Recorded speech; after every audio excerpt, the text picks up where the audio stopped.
बोलिए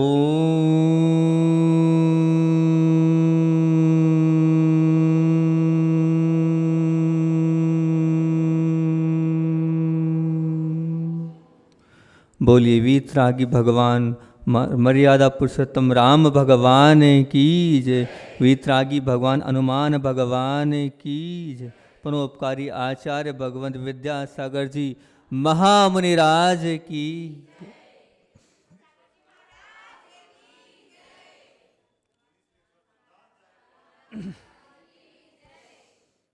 पकड़ो मत जाने दो, यह बात संसार की है। पकड़ो मत जाने दो, यह बात संसार की है। पकड़ो मत जाने दो, यह बात अध्यात्म मार्ग की है। ये बात धर्म की है, ये बात मोक्ष मार्ग की है। पकड़ो मत जाने दो।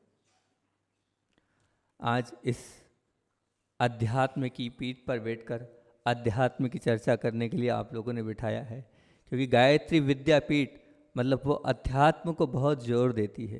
मैंने देखा है, स्वाध्याय को बहुत जोर देती है, ध्यान को बहुत जोर देती है। बहुत अच्छा लगता है उनकी इन विचारधाराओं से, क्योंकि वो स्वयं के साथ परिवार और पूरे समाज को सुधारने के लिए अग्रसर है। त्वचा कितनी ही अच्छी हो, बहुत सुंदर त्वचा है, परंतु फिर भी उस त्वचा के लिए आपको वस्त्र आकर्षक पहनना ही है। पहनते ही हो आप, इतनी सुंदर त्वचा, लेकिन फिर भी वस्त्र कैसे चाहिए? आकर्षक चाहिए। माल बहुत अच्छा है, बहुत सुंदर है, अच्छी क्वालिटी का, लेकिन नहीं, फिर भी आप पैकिंग अच्छी करते हो। उस माल की कोई कीमत नहीं बिना पैकिंग के। बंगला आपने बहुत सुंदर बनाया है, बहुत अच्छा बनाया है, करोड़ों का बनाया है, लेकिन उस करोड़ों के बंगले में भी सुंदर फर्नीचर की आवश्यकता है। उसके बिना वो बंगले की कोई कीमत नहीं है। इसी प्रकार बंधुओं, अध्यात्म की बात करें तो अध्यात्म तो अपने आप में अच्छा है ही, लेकिन अध्यात्म को बहुत अच्छा बनाना है तो उसके लिए सद आचरण की आवश्यकता है। काय की आवश्यकता है? सद आचरण की। जब तक सद आचरण नहीं होगा तब तक उस अध्यात्म की, उस धर्म की कोई कीमत नहीं है। अगर अध्यात्म के जगत में प्रवेश करना है तो सद आचरण का होना अत्यंत आवश्यक है। वो सद आचरण अगर किन आधार स्तंभों पे खड़ा है, तो आज आपके सामने 3 आधार स्तंभ में रखता हूँ सद आचरण के। सबसे पहला है समाधान वृत्ति। वो सद आचरण किसके बल पे खड़ा है? समाधान वृत्ति। दूसरा है संवेदनशीलता, और तीसरा है स्वाध्याय। इन तीनों पर अपन चर्चा करेंगे। पानी के पास ऐसी खुमारी होती है, वो किसी भी बर्तन में डाल दो, कहीं भी डाल दो, चाहे गिलास में डाल दो, चाहे तपेली में डाल दो, चाहे उसको बाल्टी में डाल दो, चाहे हंडे में डाल दो, कहीं भी डाल दो, वो पानी कैसा होता है? सब में ढल जाता है। ऐसा नहीं कहता कि मैं कटोरी में नहीं जाऊंगा, जहाँ चाहे वहाँ ढाल दो। ऐसी खुमारी उस पानी के अंदर होती। बस ऐसी ही समाधान वृत्ति हमारे अंदर होगी, तब ही हम जाकर उस अध्यात्म मार्ग में प्रवेश कर पाएंगे। ऐसा समझौते वाली बात हमारे जीवन होगी, तभी हम आगे बढ़ पाएंगे। ये समाधान वृत्ति को 3 परिस्थितियां चुनौती देती है। उन 3 परिस्थितियों में हमें समता रखना। कौन कौन सी 3 परिस्थितियां? सबसे पहले प्रतिकूल परिस्थिति। जब प्रतिकूल परिस्थिति होती है तब हमें समाधान ढूंढना पड़ता है। ठंड लगी, ठंड में गर्मी लगी, बारिश हो रही है, अगर मान लो कुछ व्यापार है तो उस व्यापार में नुकसान हो गया है, अपना कोई प्रेमी, कोई स्नेही, कोई अगर उसकी मृत्यु हो गई, इन सब परिस्थितियों में हमें समाधान वृत्ति करना पड़ेगा। बंधुओं, ध्यान रखना, ठंड ठंड में ही पड़ेगी, और आपके सोचने से ठंड कम नहीं होने वाली है, ना होगी कभी। लेकिन फिर भी हम क्या, बहुत ठंड है, बहुत ठंड है, गर्मी गर्मी में ही पड़ती है, फिर भी हम विचार करके और पाप बांध लेते हैं, उससे कोई सार्थकता नहीं है। प्रतिकूल परिस्थिति में समाधान वृत्ति करेंगे तो जीवन हमारा अध्यात्म की ओर बढ़ता चला जाएगा। और प्रतिकूल वस्तु, दूसरा है प्रतिकूल वस्तु मतलब क्या? अब चाय आई, ठंडी आई तो विकल्प, मीठी नहीं आई मतलब मीठा नहीं तो विकल्प। अब आपका मोबाइल है, वो आज मोबाइल ऐसा हो गया उसके बिना कुछ नहीं है, सब कुछ है, मतलब आपके लिए सबसे बड़ी संपदा वो मोबाइल है। अगर वो मोबाइल खराब हो गया तो आपका जीवन ही खराब हो गया। अगर शरीर में कोई रोग हो गया तो आपको ऐसा लगता है सब कुछ चले गया। आपकी गाड़ी खराब हो गई तो आपको लगता है सब कुछ हमारे जीवन में बहुत कुछ ऐसा चला गया। जूते चप्पल अभी उतारे हैं, कहीं चोरी चल जाए तो ये सब प्रतिकूल वस्तु हो रही है आपके साथ जीवन में। उस समय अपने मन को समाधान देना एक बहुत बड़ी अध्यात्म की बात है। प्रतिकूल व्यक्ति, तीसरा एक प्रतिकूल व्यक्ति, बेटा सुनता नहीं है, पत्नी मानती नहीं है, दोस्त ने धोखा दे दिया है ना, और पत्नी कर्कश है। ये क्या है? हमारा जो बॉस है, जो हमारे सेठ जी हैं, वो हमेशा हमें डांटते रहते हैं। ये प्रतिकूल व्यक्ति। इन तीनों परिस्थितियों मन को स्वस्थ और कायम रखना एक बहुत बड़ी साधना है। निश्चित ये साधना इसलिए कह रहा हूँ क्योंकि एक बात ध्यान रखना, साधना निश्चित समय और निश्चित स्थान पर होती है, परंतु समाधान वृत्ति के लिए ना तो कोई स्थान है ना समय। अगर आपको साधना करनी है, नव दुर्गा आती है तो आप उपास कर लेते हैं, मंदिर में जाकर पूजन कर लेते हैं, तीर्थ क्षेत्र पर जाकर उपासना कर लेते हैं, लेकिन समाधान वृत्ति के लिए कोई समय नहीं। वो तो दोपहर को भी आपको समझौता करना पड़ सकता है, रात को 2 बजे भी करना पड़ सकता है, चाहे जब, हर घड़ी में आपके जीवन में वो समाधान वृत्ति होनी चाहिए। साधना का निश्चित समय है, पर समाधान वृत्ति का 24 घंटे हमें अलर्ट रहना पड़ेगा।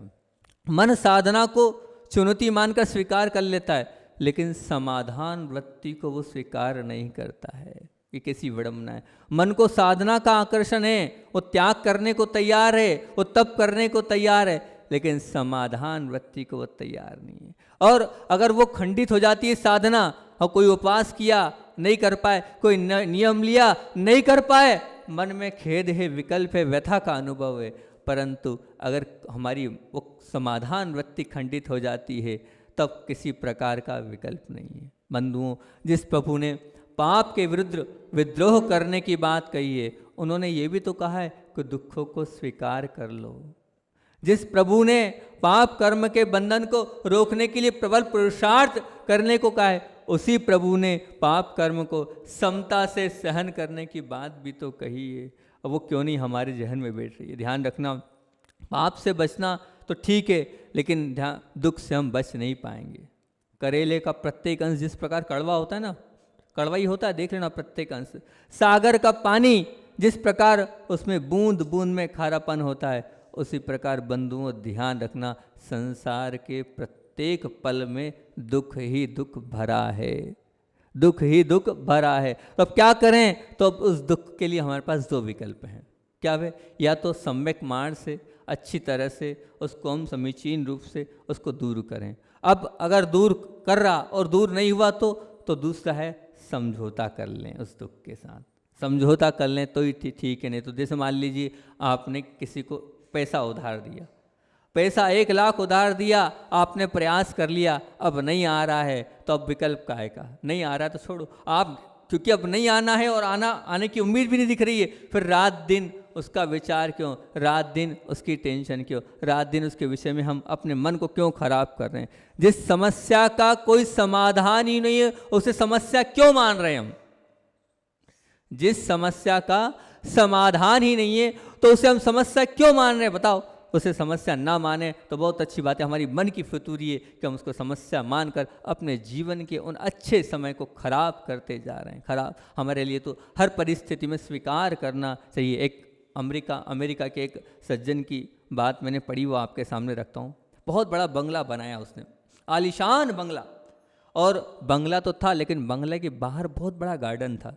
उस गार्डन को ही लोग देखने आते थे, इतना सुंदर वो गार्डन बनाया। शौकीन व्यक्ति था, शौक होते हैं अपने अपने। उस गार्डन पर उसको विकल्प ये था कि उस गार्डन में पशु जीव जंतु बहुत आते थे।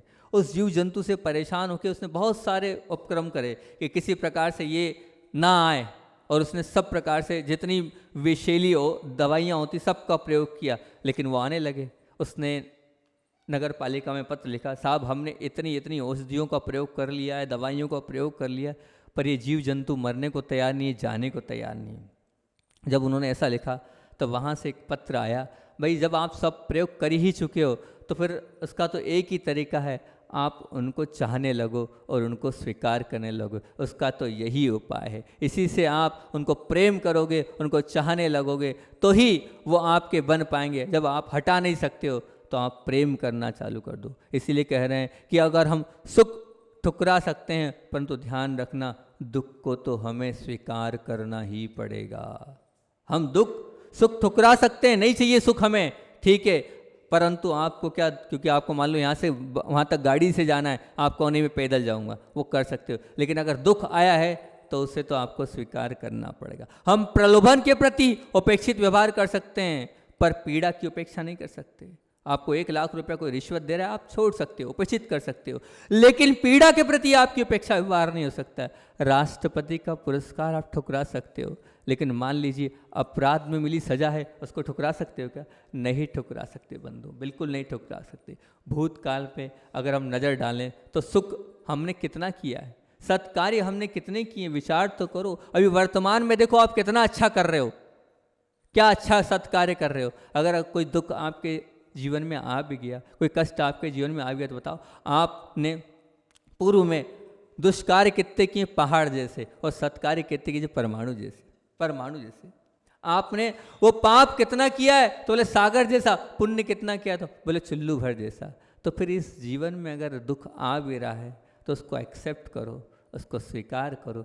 स्वयं के पाप कर्म का उदय है। क्योंकि अगर सुख के प्रति आपने मित्रता का हाथ बढ़ाया तो वो मित्र बने या ना बने, परंतु ध्यान रखना दुखों से मित्रता अगर आप करोगे तो वो अवश्य आपका मित्र बन जाएगा। वो दुख को आपने स्वीकार कर लिया तो दुख नहीं लगेगा, वो दुख नहीं लगेगा। लेकिन करना पड़ेगा आपको समाधान वृत्ति के साथ उस दुख को स्वीकार करना पड़ेगा, उस दुख के साथ मित्रता करनी पड़ेगी, उस दुख को सब कुछ मानना पड़ेगा। तो वो दुख आपके जीवन का एक अंग बन जाएगा और फिर उसके बाद ऐसा लगेगा कि ठीक है, यही मेरा जीवन है। जब उसका कोई हल ही नहीं हो रहा है तो उसको स्वीकार कर लो। रात दिन 24 घंटे उसी की रट लगाकर क्यों हम अपने मन को खराब कर रहे हैं, क्यों अपने जीवन को खराब कर रहे हैं, क्यों अपने आप को नीचे उतारते जा रहे हैं। हमारे यहाँ बहुत अच्छी लाइन आती है, स्वयं किए जो कर्म शिवासु फल निश्चय ही विदेते, करे आप फल अन्न दे तो स्वयं किए निष्फल होते।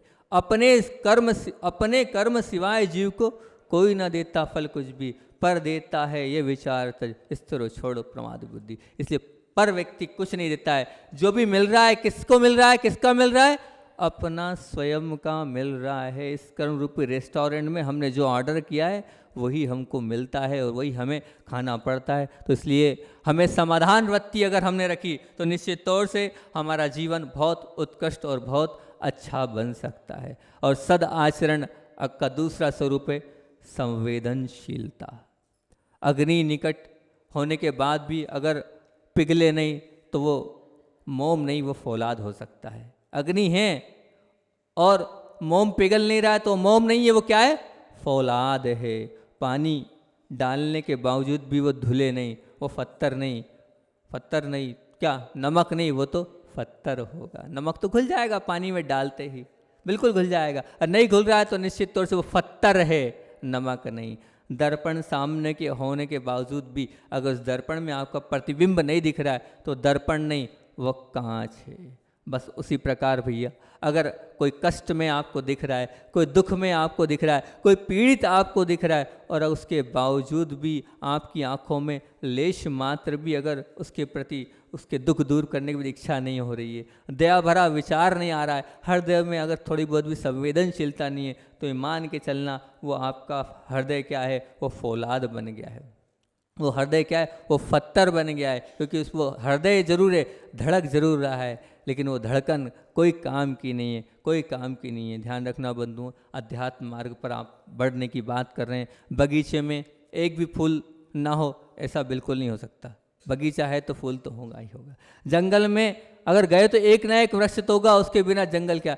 इसी प्रकार इस अध्यात्म मार्ग की अपन चर्चा करें। अध्यात्म मार्ग में अगर संवेदनशीलता नहीं है तो वो अध्यात्म मार्ग है नहीं। अध्यात्म मार्ग बिना संवेदनशीलता के हो ही नहीं सकता।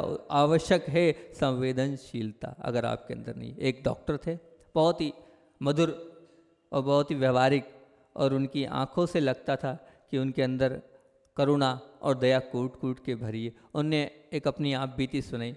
उन्होंने कहा महाराज जी, हम जब नए नए डॉक्टर बने तो डॉक्टर बनने के बाद हम जो हैं क्लोरोफॉर्म सुंघाकर बेहोश करने बड़े माहिर थे। और एक केस आया, उस केस में वो था काय का, एबॉर्शन का केस। और वो केस आया, अब केस आने के बाद हमने जैसे ही बेहोश किया उस महिला को, और महिला के बाद जब वो एबॉर्शन हुआ और गर्भ, तब एबॉर्शन के बाद उस बच्चे के जब टुकड़े टुकड़े होते हमने देखे, उन टुकड़ों को देखकर मैं बेहोश हो गया।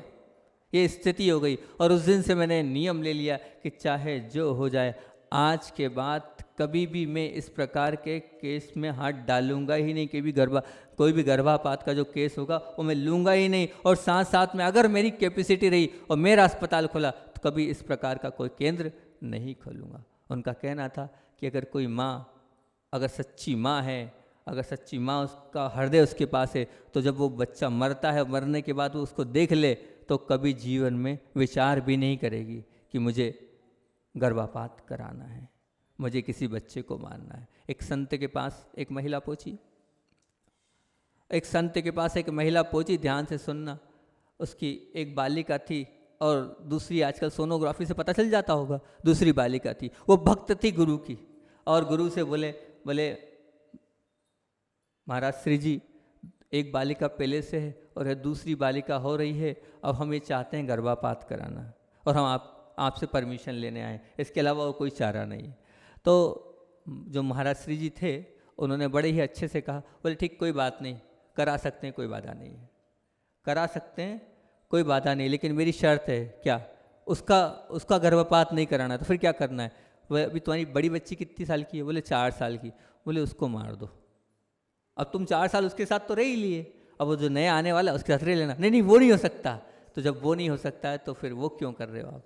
तो ऐसी हमारे अंदर अगर करुणा नहीं है, संवेदनशीलता नहीं है, तो हम अध्यात्म मार्ग में प्रवेश ही नहीं कर सकते। बंधुओं, ध्यान रखना, गणित का कोई भी समीकरण हो, चाहे जोड़ हो, चाहे घटाव हो, चाहे गुणा हो, चाहे भाग हो, कोई भी हो, उस संख्या में 2 अंक हो, चाहे 22 अंक हो, चाहे 55 अंक हो, कोई भी अंक हो, उस अंक की शुरुआत 1 तो उसमें अवश्य होगा ही होगा, निश्चित होगा ना। 1 तो बिना 1 के कोई गणित होगा? इसी तरह अध्यात्म जगत की साधना में अगर आपको, तपस्या में आपको आगे बढ़ना है, आपको ऊंचा उठना है, तो उसमें संवेदनशीलता बहुत अनिवार्य है। उसकी अनुपस्थिति के बिना, जैसे गणित में 1 के बिना काम नहीं चलता, उसमें अध्यात्म जगत में संवेदनशीलता के बिना काम नहीं चलता। संवेदनशीलता 2 स्थानों में हमें बहादुर बनाती है। सबसे पहला तो स्वदोष के प्रति वो आपको वेदनाशील बनाती है।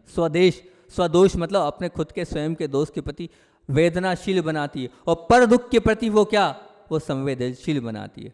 अनंत काल से संसार में परिवहन करते हैं, इन 2 क्षेत्रों में हमने गलत रवैया अपनाया है। हमेशा क्या करते हैं? हम अपने स्वयं के दोष बहाने बनाकर अपने स्वयं के दोषों से हम बचते चले जा रहे हैं, और अन्य के दुखों के प्रति हमारे अंदर संवेदनशीलता बची नहीं है। इससे 2 हानियाँ हो रही है। 2 हानि कौन सी? सबसे पहली बात, अगर वो संवेदनशीलता नहीं है तो विवेक की आँख हमारी समाप्त होती जा रही है, और पुरुषार्थ के पंख हमारे समाप्त होते जा रहे हैं। जिस पक्षी की आँख ना हो वो क्या होगा? वो उड़ेगा तो सही, लेकिन भटक जाएगा। और जिस पक्षी के पास आँख हो पर पंख ना हो तो वो क्या होगा? जहाँ रहा वहाँ अटक जाएगा। भटकना और अटकना उसके जीवन का वो मूल्य बन जाएगा। इसलिए महत्वपूर्ण बात ये, पूंजी गंवानी पड़े तो गंवा दो। व्यापार में, मतलब मान लीजिए कोई व्यापारी है, अब वो व्यापार कर रहा है, और व्यापार करते करते करते वो कहाँ व्यापार में पैसा लगाएगा? जहाँ उसको पूरा विश्वास हो वहीं लगाएगा ना। ऐसा तो नहीं कि कहीं भी लगा देगा। अब विश्वास के साथ वो उसी जगह लगाएगा जहाँ पर उसको लाभ मिले।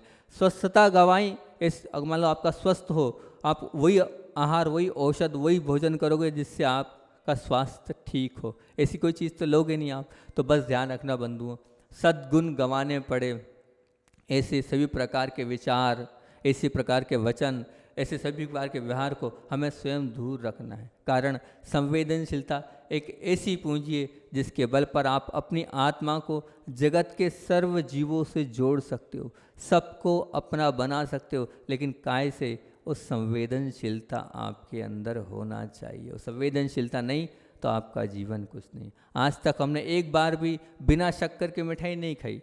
खाई क्या? इसलिए प्रत्येक क्षण को संवेदनशीलता युक्त बनाओगे, संवेदनशीलता के साथ रखोगे तो ये आज नहीं तो कल आप अध्यात्म मार्ग के उस शिखर पर चढ़ते चले जाओगे। समय अपना हो रहा है। तीसरी और अंतिम बात, तीसरी बात क्या थी?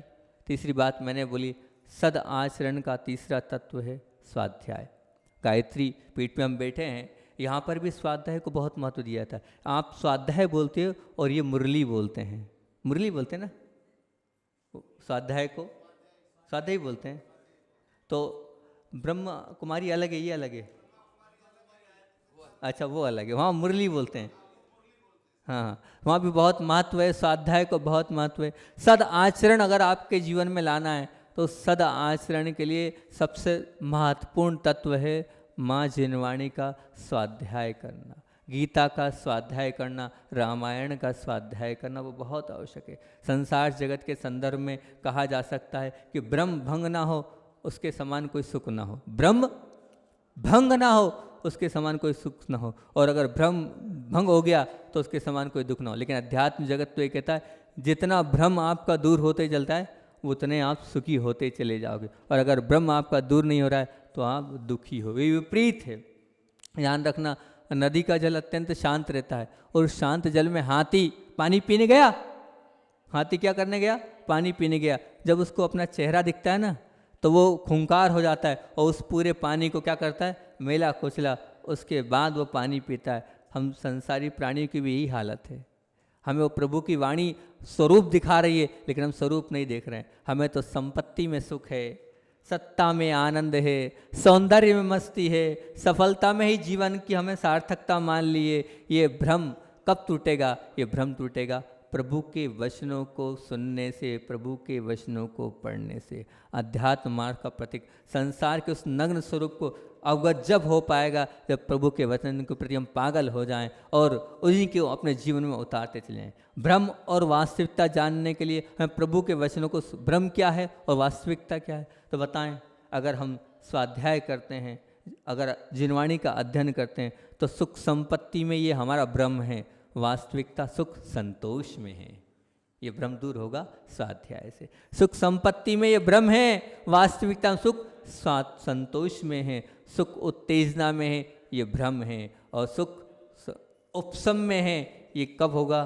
सुख उपशम में है, ये कब पता चलेगा? जब हम स्वाध्याय करेंगे। सुख इच्छा की सफलता में है, ये हमारा भ्रम है। और वास्तविकता में सुख जो है वो सफलता में नहीं, सुख तो क्या अभाव में है। इच्छा की सफलता में नहीं बल्कि इच्छा के अभाव में सुख है। सुख प्रेम के मार्ग में है, ये हम मानते हैं कि प्रेम के मार्ग, ये भ्रम है हमारा। तो क्या वास्तविकता?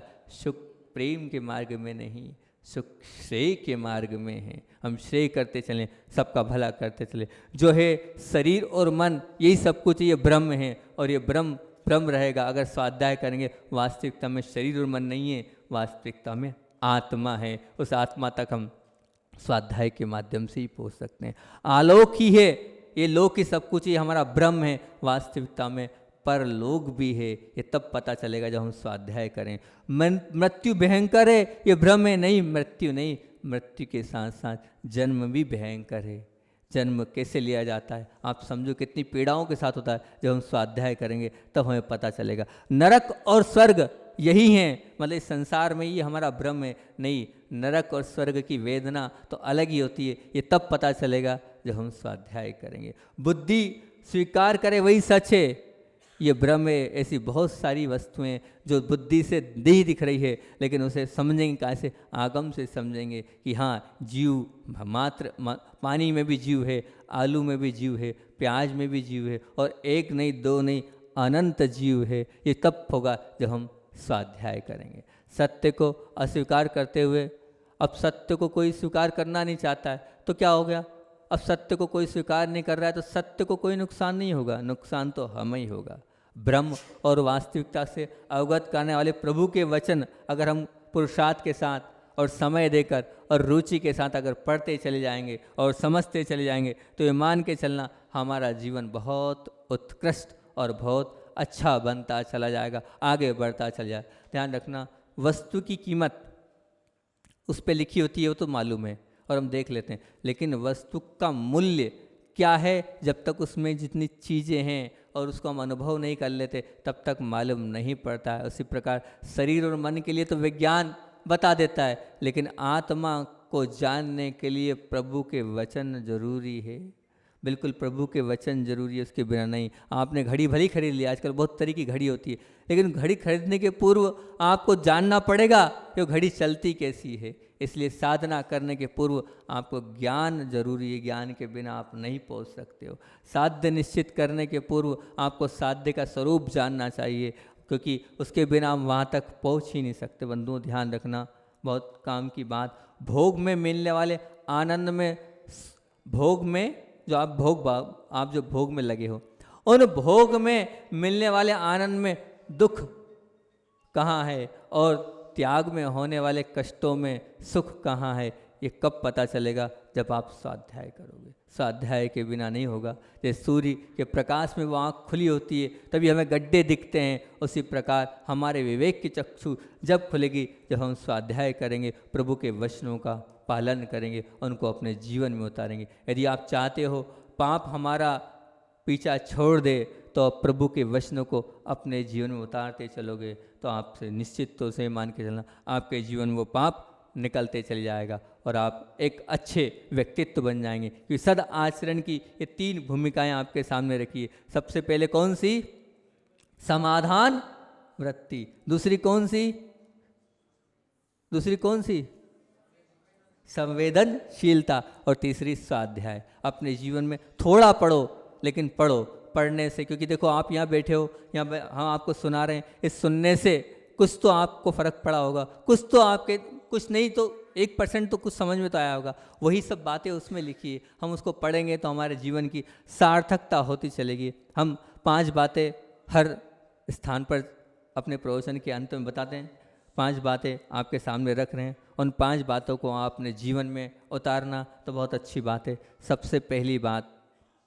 सबसे पहली बात वो जीवन में करने योग्य 5 सूत्रों को आपको दे के जा रहा हूँ। सबसे पहली बात, रोज सुबह उठकर मोबाइल नहीं देखना, टीवी मूवीज़ नहीं देखना। क्या करना है? सबसे पहले सुबह उठते ही हमें अपने उस शुद्ध समय का शुद्ध उपयोग करना है। और क्या? अपनी आत्मा का ध्यान करना है। अपनी आत्मा का ध्यान करना। 2 मिनट 5 मिनट का मेडिटेशन हो, और उसमें भाव क्या हो? उसमें भाव हो, मेरे माध्यम से सबका भला हो, सबका अच्छा हो, मैं किसी के साथ गलत व्यवहार नहीं करूं, और कुछ गलती हुई हो तो अब आगे ना करूं।